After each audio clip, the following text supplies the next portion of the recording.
Hello students, how are you? कैसे हैं आप लोग? बिल्कुल ठीक, एनर्जेटिक, साउंड एंड हेल्दी।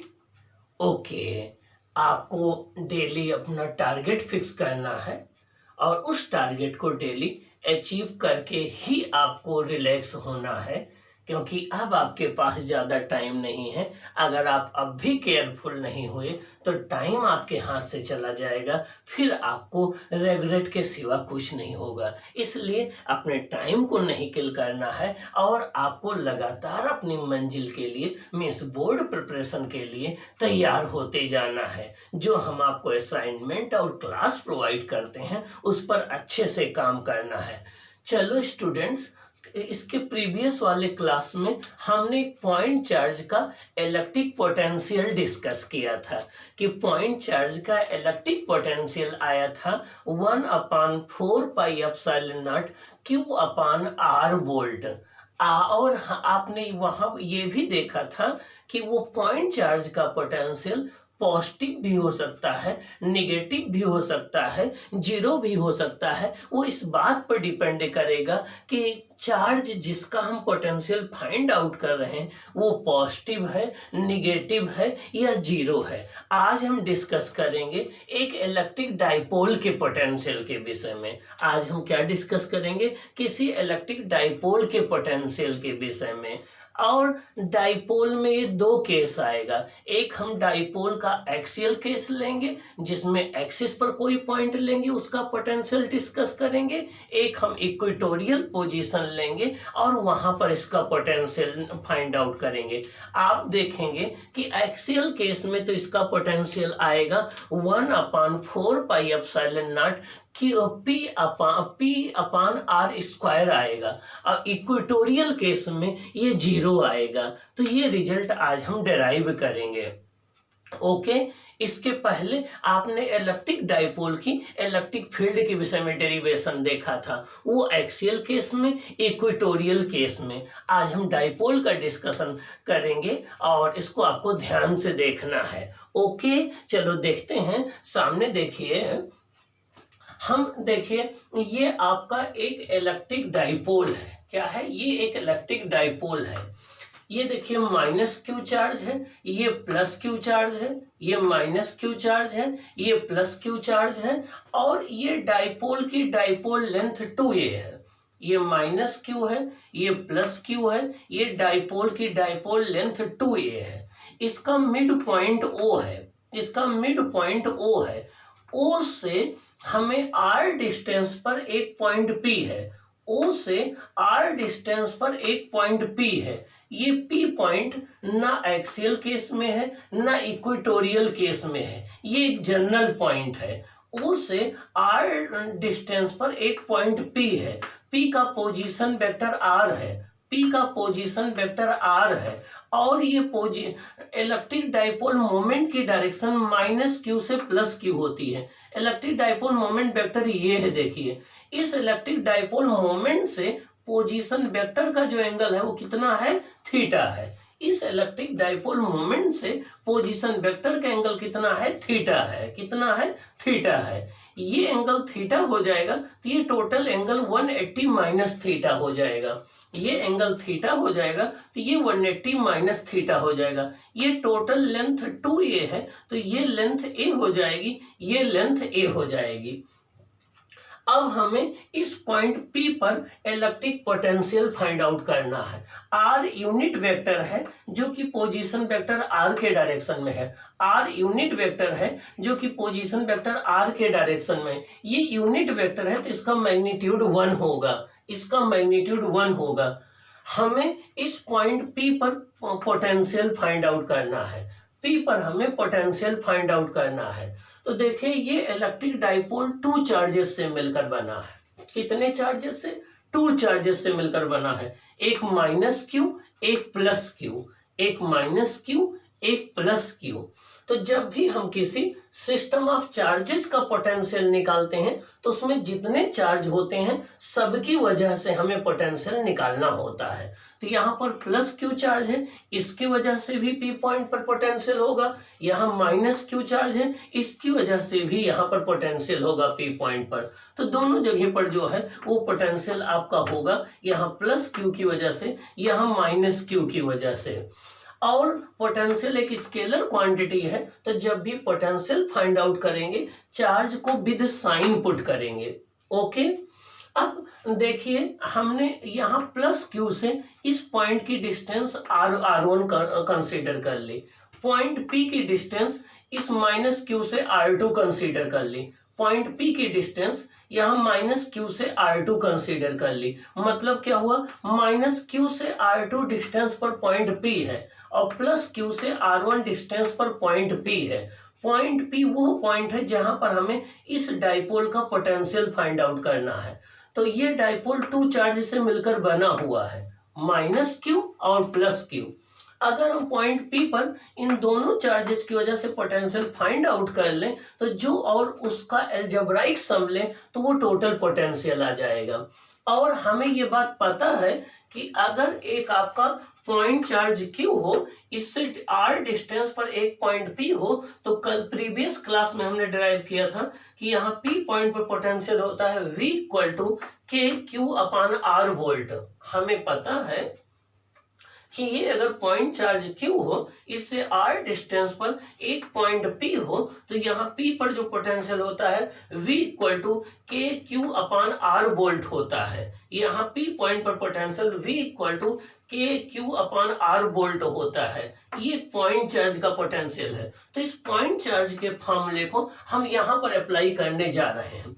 अब इस पॉइंट पर जो पोटेंशियल होगा वो टोटल पोटेंशियल इस प्लस चार्ज की वजह से होगा, माइनस चार्ज की वजह से होगा। तो देखिए टोटल पोटेंशियल हो जाएगा Vp equal to V plus plus V minus. ये V प्लस क्या है, प्लस क्यू चार्ज का पोटेंशियल, V माइनस क्या है, माइनस क्यू चार्ज का पोटेंशियल। किस पॉइंट पर, P पॉइंट पर। तो हो जाएगा V plus plus V minus. अब V प्लस के लिए ये पॉइंट चार्ज है, इससे R1 डिस्टेंस पर ये पॉइंट P है, यहाँ पर इसका जो पोटेंशियल होगा उसके लिए पॉइंट चार्ज का फॉर्मूला लगेगा V इक्वल टू KQ/R।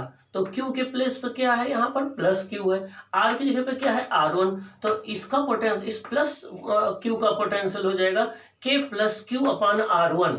इसी तरीके से इस माइनस Q का यहाँ पर पोटेंशियल हो जाएगा ये R2 डिस्टेंस पर K माइनस Q/R2। अब इसको अगर हम और सिंप्लीफाई करें तो Vp equal to K common ले लें तो ये हमारा आ जाएगा प्लस Q/R1 और ये आ जाएगा माइनस Q/R2 हो जाएगा। ये पोटेंशियल आ जाएगा। K की वैल्यू होती है, अब यहाँ से Q कॉमन लिया जा सकता है, यहाँ से Q को हम कॉमन ले लें तो Vp इक्वल टू हो जाएगा KQ 1/R1 माइनस 1/R2 हो जाएगा। K 1/R1 माइनस 1/R2 हो जाएगा। K और Q ये कॉमन ले लिया तो 1/R1 हमें चाहिए, 1/R2 चाहिए। अब ये 1/R1 R2 कैसे निकालें, इसको हम एक्सप्लेन करने जा रहे हैं। इसको बहुत ध्यान से सुनेंगे। देखिए 1/R1 चाहिए हमें, 1/R2 चाहिए। इसके लिए अब आप लोग यहाँ पर देखिए, इधर देखिए, ये कोई एक ट्रायंगल है PQR, ये कोई एक ट्रायंगल है PQR, ये कोई ट्रायंगल है PQR। देखिए P की अपोजिट साइड की लेंथ स्मॉल a है, या इसको हम ABC कंसीडर कर सकते हैं। A, capital B, A, B, capital C। ये A की अपोजिट लेंथ देखिए ये A है, C की अपोजिट लेंथ स्मॉल c है और B एंगल की अपोजिट साइड की लेंथ स्मॉल b है। एंगल A के अपोजिट साइड की लेंथ स्मॉल a है और एंगल B के अपोजिट साइड की लेंथ स्मॉल b है। एंगल C के अपोजिट साइड की लेंथ स्मॉल c है। ये एंगल है, ये लेंथ है तीनों साइड की। अब अगर हम ट्रिग्नोमेट्री का यूज करें तो ट्रिग्नोमेट्री में एक फार्मूला होता है जिसको कोसाइन फार्मूला बोलते हैं। ट्रिग्नोमेट्री में एक फार्मूला होता है जिसको कोसाइन फार्मूला बोलते हैं। अब देखिए ये एंगल थीटा है तो इसकी अपोजिट साइड का स्क्वायर ये हो गया, ये एंगल थीटा है, इसके अपोजिट साइड का स्क्वायर ये हो गया। अब बची दो साइड कौन सी, ये बची बी और सी, इन दोनों एंगल की एडजेसेंट साइड। तो ये होता है B square plus c square और माइनस इन्हीं दोनों साइड का प्रोडक्ट बी सी और इनके बीच का एंगल कास थीटा। इसी को कोसाइन फार्मूला बोलते हैं। इसको क्या बोलते हैं, कोसाइन फार्मूला। देखिए ये एंगल ए है, इसका ये एंगल थीटा है, इसकी अपोजिट साइड ए है, इसका स्क्वायर ये है, इसका स्क्वायर जो होता है रिमेनिंग टू साइड के स्क्वायर के सम के इक्वल होता है। तो b square plus c square minus 2bc cos theta होता है, 2bc cos थीटा होता है। ये आपका कोसाइन फार्मूला कहलाता है। इसको हम लोग बोलते हैं कोसाइन फार्मूला ट्रिग्नोमेट्री में, कोसाइन फार्मूला ये कहलाता है। अब इस फार्मूले का यूज हम देखिए इस ट्रायंगल में करने जा रहे हैं, AOP। देखिए ये एंगल यहाँ थीटा था, ये एंगल यहाँ थीटा है, यहाँ थीटा की अपोजिट साइड ए थी, यहाँ थीटा की अपोजिट साइड R1 है। तो R1 स्क्वायर इक्वल टू अब जो रिमेनिंग साइड क्या हो गई, ये ए बची ये आर बची, equal to A square plus R square, R square plus A square और इन दोनों का product 2r into A cos theta. ये वाला फॉर्मूला यहाँ पर यूज किया। ए के प्लेस पर R1 आ गया, ये बी के प्लेस पर आपका R आ गया, यहाँ सी के प्लेस पर देखिए क्या आ गया, ए आ गया और आपका कॉस थीटा ये। तो ये हो जाएगा R1 square equal to A square R square plus A square minus 2ar cos theta. इसी से हमने सिमिलरिटी करते हुए ये राइट किया। अब R1 square equal to are square common ले लीजिए, जिससे हम कॉमन लेते हैं, जो चीज कॉमन लेते हैं उससे पूरे ब्रैकेट को डिवाइड कर देते हैं। तो यहाँ आर स्क्वायर हमने कॉमन लिया, तो ये हो जाएगा r square upon r square, ये हो जाएगा a square upon r square, ये हो जाएगा minus 2ar cos theta upon r square. देखिए r square upon r square cancel हो जाएगा, 1 आ जाएगा, ये a square upon r square बचेगा, यहाँ एक आर से एक आर कैंसिल हो जाएगा, यहाँ बचेगा minus 2a cos theta upon r आ जाएगा। यहाँ पर ए जो है वो डाइपोल की हाफ लेंथ है, आर जो है डिस्टेंस है जहां हम इलेक्ट्रिक पोटेंशियल फाइंड आउट करना चाहते हैं। आर ए के कंपेरिजन में बहुत बड़ा है, तो न्यूमरेटर बहुत छोटा है, डिनोमिनेटर बहुत बड़ा है, तो ए अपॉन आर 1 से मच लेस आएगा। तो ए स्क्वायर अपॉन आर स्क्वायर को नेग्लेक्ट कर सकते हैं, इसको आप नेग्लेक्ट कर दीजिए। तो इस केस में आ जाएगा R1 square equal to are square 1 minus 2a cos theta upon r आ जाएगा, ये आ जाएगा। स्क्वायर रूट ले लीजिए बोथ साइड का, इधर का स्क्वायर रूट R1 स्क्वायर का R1 आ जाएगा, आर स्क्वायर का R आ जाएगा, यहाँ पर स्क्वायर रूट हमने यूज कर दिया। ये R1 है, लेकिन हमें क्या चाहिए, हमें चाहिए 1 अपान R1, तो इसका 1 अपान R1 कर दीजिए, 1 अपान R1 कर दीजिए तो ये 1 अपान R हो जाएगा। और यहाँ जो प्लस 1 अपान 2 है ये माइनस 1 अपान 2 हो जाएगा, ये प्लस 1 अपान 2 ये माइनस 1 अपान 2 हो जाएगा। तो 1 अपान R1 इक्वल टू हो जाएगा 1 अपान R, ये हो जाएगा। अब बायनोमियल थ्योरम यूज कर दी। बायनोमियल थ्योरम क्या कहती है, ये पावर पहले चली आती है इसके साथ। बायनोमियल थ्योरम क्या कहती है, ये पावर पहले चली आती है इसके साथ। तो हो जाएगा 1 upon R1 equal to 1 upon R 1 minus 1 upon 2a cos theta upon R, 2 cancel हो जाएगा और माइनस माइनस प्लस हो जाएगा। तो ये 1 अपान R1 आपका आ जाएगा, 1 अपान R1 आ जाएगा 1 अपान R, ये आ जाएगा 1 plus a cos theta upon R। 1 upon R1 आ जाएगा 1 upon R 1 plus a cos theta upon R, ये 1 अपान R1 की वैल्यू आ जाएगी। अब यहाँ पर देखिए ये एंगल थीटा होगा तो ये एंगल 180 माइनस थीटा होगा, ये थीटा होगा तो ये 180 माइनस थीटा होगा। और cos 180 माइनस थीटा होता है माइनस cos थीटा, तो यहाँ पर अगर आप cos 180 माइनस थीटा रखेंगे तो प्लस cos थीटा आ जाएगा। तो इसी तरीके से 1 अपान R2 अगर आप निकालेंगे तो 1 अपान R2 इक्वल टू हो जाएगा 1 upon R 1 minus a cos theta upon R आ जाएगा। यहाँ प्लस में आएगा, यहाँ माइनस में आएगा, ये 1 अपान R2 आया, ये 1 अपान R1 आया, ये दो वैल्यू हम यहाँ ला करके पुट कर देंगे। अब देखिए आपका पोटेंशियल आ जाएगा Vp इक्वल टू था KQ 1 अपान R1 माइनस 1 अपान R2। तो KQ 1 अपान R1 की वैल्यू देखिए कितनी है, 1 अपान R1 की वैल्यू ये है 1 upon R 1 plus a cos theta upon R, ये वैल्यू यहाँ ला करके पुट कर दीजिए। ऐसे 1/r2 की वैल्यू ये है, ये वैल्यू यहाँ ला के पुट कर दीजिए। अब यहाँ पर देखिए, ये 1/r इंटू 1 करेंगे, यहाँ -1/r इंटू 1 करेंगे, ये प्लस माइनस कैंसिल हो जाएगा। और यहाँ पर a cos theta upon r into r करेंगे तो ये हो जाएगा a cos theta upon r square. यहाँ माइनस माइनस प्लस हो जाएगा, 1/r into a cos theta upon r करेंगे, a cos theta upon r square हो जाएगा। तो ये हो जाएगा a cos theta upon r square, ये हो जाएगा a cos theta upon r square, तो ये हो जाएगा 2a cos theta upon r square. तो यहाँ k की वैल्यू होती है 1/4πε0। तो बीपी इक्वल टू हो जाएगा q/4πε0, ये हो जाएगा 2a cos theta upon r square, ये हो जाएगा q/4πε0 2a cos theta upon r square.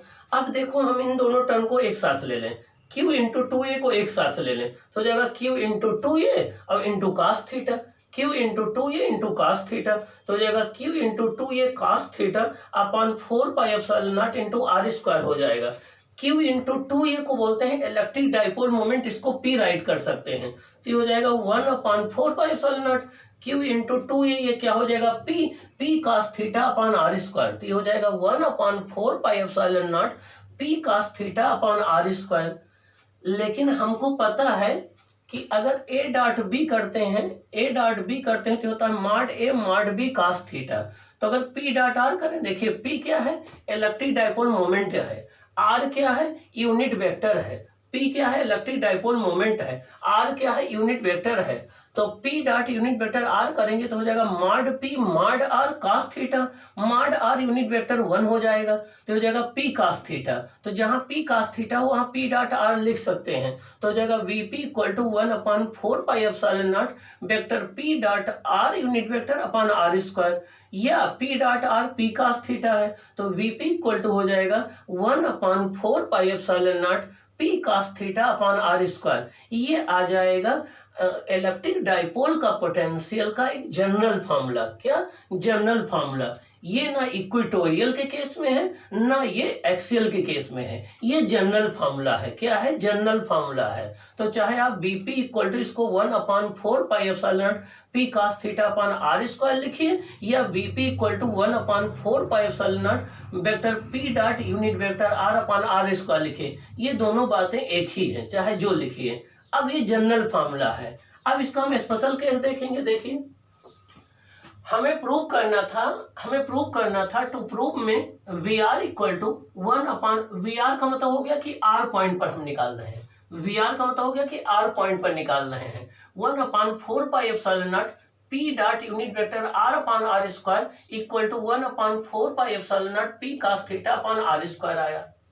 अब यहां से दो केस आ जाएंगे, एक एक्सियल पोजीशन में, एक इक्वेटोरियल पोजीशन में, एक एक्सियल पोजीशन में, एक इक्वेटोरियल पोजीशन में। अब हम पहले बात करते हैं एक्सियल पोजीशन की। किसकी? एक्सियल पोजीशन की। देखिए, अगर ये P पॉइंट यहां अगर कहीं आ जाएगा, ये इस माइनस क्यू प्लस क्यू को ज्वाइन करने वाली लाइन के लंग मान लीजिए यहां कहीं आ गया इस पॉइंट पर, तो उस केस में R ये आ जाएगा, फिर थीटा ये 0 डिग्री हो जाएगा। अगर आपका ये P पॉइंट यहां कहीं आ गया इस प्लस क्यू के साइड में, तो उस केस में ये P पॉइंट यहां आ जाएगा, R और P दोनों सेम डायरेक्शन में हो जाएंगे, पैरेलल हो जाएंगे, थीटा 0 डिग्री हो जाएगा। अगर ये P पॉइंट यहां कहीं आ गया माइनस क्यू की तरफ, यहां कहीं आ गया, तो उस केस में R इधर आ जाएगा, P ये हो जाएगा, दोनों के बीच में एंगल 180 डिग्री हो जाएगा। अगर P पॉइंट यहां कहीं आ गया तो ये घूमता हुआ वेक्टर यहां पर R आ जाएगा, फिर P इस डायरेक्शन में है, R इस डायरेक्शन में है, P और R के बीच में एंगल 180 डिग्री हो जाएगा। इसका तो ये P पॉइंट यहाँ कहीं भी हो सकता है, यहाँ कहीं भी हो सकता है। यहाँ होगा तो थीटा 0 डिग्री हो जाएगा, cos 0 1 होता है। यहाँ होगा तो थीटा 180 डिग्री हो जाएगा, cos 180 -1 होता है। तो देखिए, एक्सियल केस में थीटा की वैल्यू 0 डिग्री हो सकती है या 180 डिग्री हो सकती है। cos 0 +1 होता है, cos 180 -1 होता है। तो यहाँ पर एक बार +1 रखिए, एक बार -1, तो V एक्सियल में आ जाएगा, V एक्सियल में आ जाएगा ±1/4πε0 P अपान R स्क्वायर वोल्ट, ±1/4πε0 P अपान R स्क्वायर वोल्ट। ये इलेक्ट्रिक डाइपोल के एक्सियल केस में पोटेंशियल का फॉर्मूला आ जाएगा। ये आ जाएगा एक्सियल, ये जाएगा इलेक्ट्रिक डाइपोल के एक्सियल केस में पोटेंशियल का फॉर्मूला आ जाएगा। और आपको याद हो एक पॉइंट चार्ज का पोटेंशियल 1/r पर डिपेंड करता था, ये डाइपोल का पोटेंशियल 1/r² पर डिपेंड कर रहा है। अगर आप बात इक्वेटोरियल के केस में करेंगे तो इक्वेटोरियल के केस में देखिए थीटा 90 हो जाएगा। कितना हो जाएगा? थीटा 90। ये पॉइंट अगर इसके कहीं परपेंडिकुलर बाइसेक्टर को ले लेंगे तो ये एंगल आपका 90 आ जाएगा। ये एंगल कितना आ जाएगा? 90 आ जाएगा। और cos 90 जीरो होता है। cos 90 आपका cos 90 जीरो होता है। यहाँ पर आप जीरो रख देंगे तो आपका ये जो इक्वेटोरियल केस में पोटेंशियल आ जाएगा ये जीरो आ जाएगा। क्या आ जाएगा? जीरो आ जाएगा। इसका मतलब ये हो गया कि किसी इलेक्ट्रिक डाइपोल के इक्वेटोरियल के केस में पोटेंशियल जीरो होता है और एक्सियल के केस में potential ±1/4 pi epsilon not P/r² volt होता है। ये इसका रिजल्ट आ गया। ये रहा इलेक्ट्रिक डाइपोल का पोटेंशियल उसके एक्सियल और इक्वेटोरियल केस में। तो हमने यहाँ जनरल केस का फॉर्मूला ड्राइव किया, उससे दो केस अप्लाई कर दिए, एक्सियल का और इक्वेटोरियल का। ये दोनों केस में ये फॉर्मूला आ गया। अब यहाँ से आपको कंक्लूजन देखिए क्या मिल रहा है। जो जनरल केस में पोटेंशियल आया वो 2 पॉइंट पर डिपेंड कर रहा है। एक cos थीटा पर डिपेंड कर रहा है, एक r पर डिपेंड कर रहा है, एक p पर डिपेंड कर रहा है। मीन्स ये पोटेंशियल p cos थीटा और r पर डिपेंड कर रहा है, मतलब r और cos थीटा दोनों पर डिपेंड कर रहा है। मीन्स इलेक्ट्रिक डाइपोल के केस में जो पोटेंशियल होता है वो r और थीटा दोनों पर डिपेंड करता है, जबकि एक पॉइंट चार्ज का जो पोटेंशियल होता है केवल वो r पर डिपेंड करता है, थीटा पर डिपेंड नहीं करता है। Number 1 point. सेकंड पॉइंट यहां से आया कि अगर आप यहाँ इक्वेटोरियल के केस में यहाँ पर इक्वेटोरियल के केस में लेंगे तो जो डिस्टेंस ये होगी वही डिस्टेंस ये होगी, R1 R2 दोनों सेम हो जाएंगे। तो एक प्लस क्यू है एक माइनस क्यू है, जितना पोटेंशियल प्लस क्यू का होगा उतना माइनस क्यू का होगा, टोटल पोटेंशियल क्या आ जाएगा? जीरो आ जाएगा। तो डाइपोल के इक्वेटोरियल केस में या इक्वेटोरियल प्लेन में पोटेंशियल जीरो होता है, ये उसके हर एक पॉइंट पर जीरो होता है। तो अगर आप किसी चार्ज पार्टिकल को इलेक्ट्रिक डाइपोल के इक्वेटोरियल में एक पॉइंट से दूसरे पॉइंट तक ले जाओगे तो आपको कोई वर्क डन नहीं करना पड़ेगा, क्योंकि work done W equal to होता है V into delta V into Q, और डेल्टा V जीरो होगा क्योंकि पोटेंशियल जीरो है हर एक पॉइंट का, तो चेंज इन पोटेंशियल जीरो आएगा तो वर्क डन जीरो आएगा। तो किसी इलेक्ट्रिक डाइपोल के इक्वेटोरियल पोजीशन में किसी चार्ज को एक पॉइंट से दूसरे पॉइंट तक मूव कराने में कोई वर्क डन नहीं करना पड़ता। तो ये रहा किसी इलेक्ट्रिक डाइपोल का इलेक्ट्रिक पोटेंशियल। अब आप क्या याद रखेंगे? हमने बताया था कि इलेक्ट्रिक डाइपोल एक सिस्टम ऑफ चार्जेस होता है, ये एक अरेंजमेंट होता है चार्जेस जिसमें 2 इक्वल और अपोजिट मैग्नीट्यूड के चार्जेस एक दूसरे से स्मॉल डिस्टेंस 2a पर सेपरेटेड होते हैं। 2a को डाइपोल लेंथ कहते हैं। नेक्स्ट बताया था total charge on a dipole zero होता है, लेकिन चार्ज ऑन ए डाइपोल क्यों होता है। अगली बात बताया था कि इलेक्ट्रिक डाइपोल मोमेंट को p से डिनोट करते हैं, उसकी डायरेक्शन -q से +q होती है। तो ये डेरिवेशन आप लोग प्रैक्टिस कर लेंगे, और एक और भी मेथड हम आपको बताएंगे जो आप हमेशा करते आए हैं, ठीक ना, उससे दोनों केस का अलग अलग निकालेंगे। और इसकी अच्छे से प्रैक्टिस करके आप एग्जाम के लिए जो है इसको जरूर प्रैक्टिस कर लेंगे। आपके एक्सियल केस में इलेक्ट्रिक फील्ड, इक्वेटोरियल केस में इलेक्ट्रिक फील्ड, एक्सियल केस में पोटेंशियल, इक्वेटोरियल केस में पोटेंशियल डाइपोल का, इनमें से 1 डेरिवेशन जरूर आपके एग्जाम के लिए इंपॉर्टेंट है। ओके।